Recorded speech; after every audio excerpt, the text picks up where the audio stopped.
Student student কোথায় যাবেন? মহাখালী।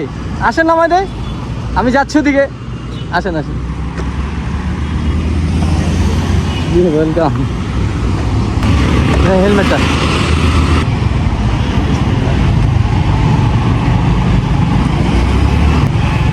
একটু সামনে নিলাম।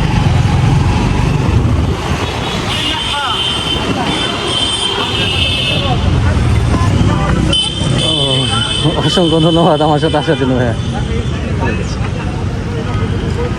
ভাইয়ের নামটা কি? বোরহান ভাই। কোথায় জব করেন? কোথায়? র্যাঙ্কস গ্রুপে। মাশাআল্লাহ। গ্রামের বাড়ি কোথায়? কক্সবাজার। আচ্ছা আচ্ছা, অনেক সুন্দর জায়গা। ঠিক আছে ভাইয়া, ভালো থাকেন। আপনার চেষ্টা করুন মানুষকে হেল্প করার জন্য। ওকে, আল্লাহ হাফেজ। আসসালামু আলাইকুম। ওকে, আল্লাহ। ওকে গাইজ, আল্লাহ হাফেজ। আসসালামু আলাইকুম।